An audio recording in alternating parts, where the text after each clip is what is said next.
So this is Jo on the CoreAlign, and she's just kind of going through her own self-practice, but we thought we would give you a sense of what the CoreAlign can do. And I'll go ahead and let Jo just shout out what exercise she's doing. I'm doing turtle right now, and it's a good mobilizer for the shoulders. Just kind of gets the shoulders moving and gets all of the little gunk out from under your scapula. It's a really nice stretch for the whole back body. I'm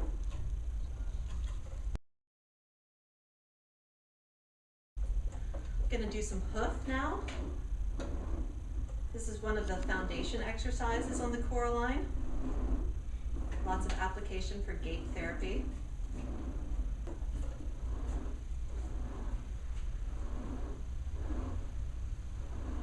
Yeah, I was thinking it might be nice too, Jo, if you could just give them a sense of what the challenge is in the exercise, because when you do it, it looks extremely simple, and once you've done it, you know that that's not really... Right, it's not the case at all. Not true, yeah.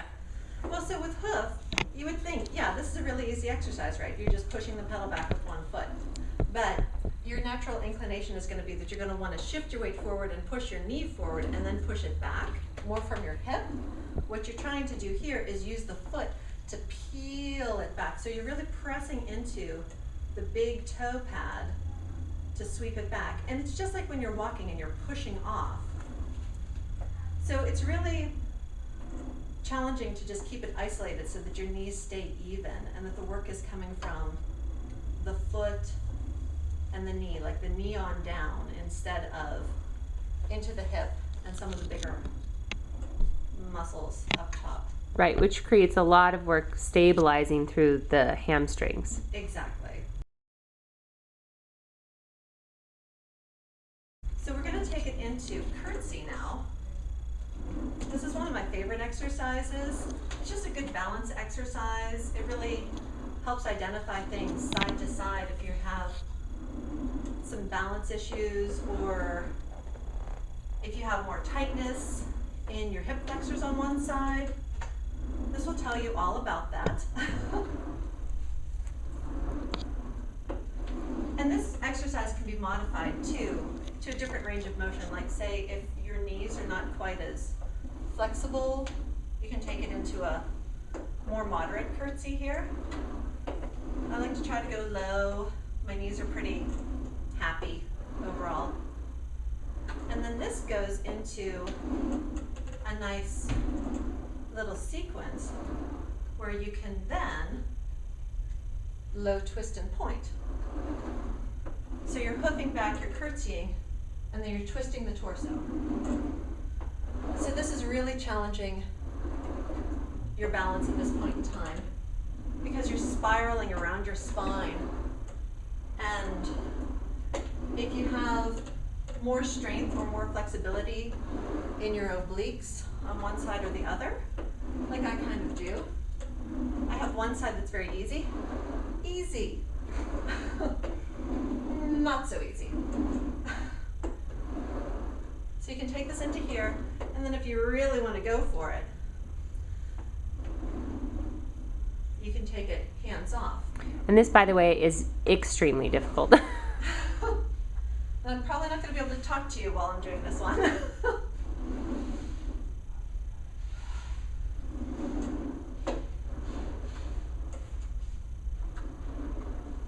Great for snowboarding application, skiing, snow skiing, water skiing. Yeah.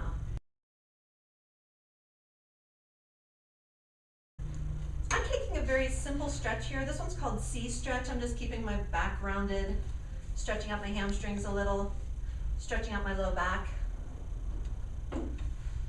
I always like to do that after curtsy, just to release everything a little bit.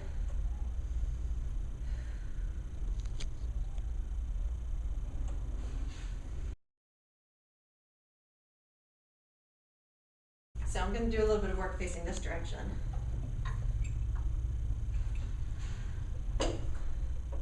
This is stand to squat. So it's pretty self-explanatory because you're standing and then you're squatting. You're trying to keep both of the carts even. like to sort of glance down and see whether or not I'm actually talking the talk here.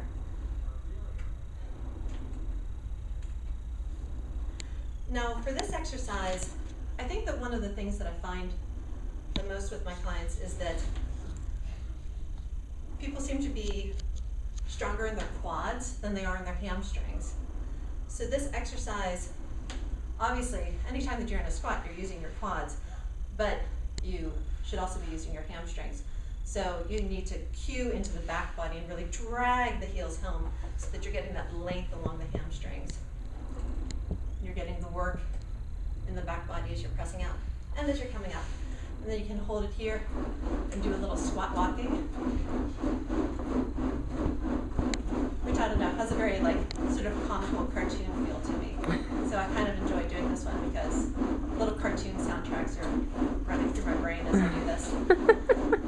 Which helps with the fact that it's kind of a hard exercise and I'm sweating, but I'm smiling about it because I have this little Looney Tunes thing going on in my brain. Bring the carts even. Bring it all the way back home.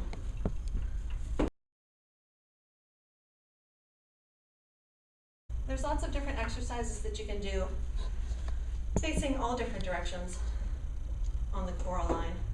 This one I really like, it's called circles. You're coming into a lunge and the arms are circling around. It's just this really nice stretch across the pecs, and you're getting a nice stretch in the back body too in the lunge.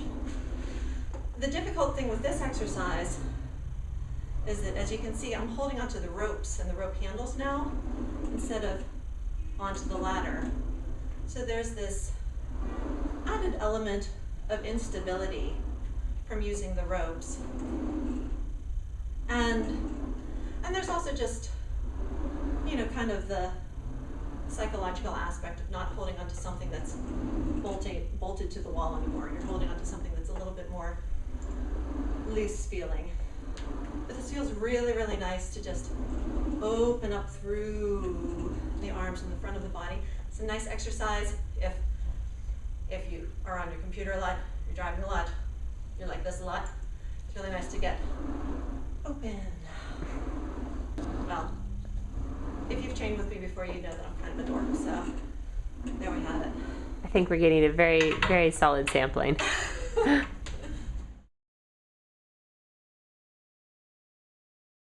Cool. So, again, if you've ever trained with me, you know that I'm kind of plank happy.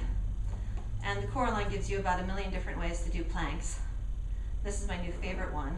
You're sliding the cart out to the side, so you're abducting the shoulder girdle as you're keeping the rest of your body completely still.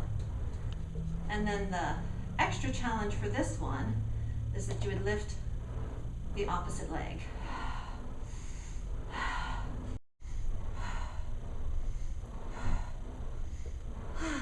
And that's enough of those. And bring it down.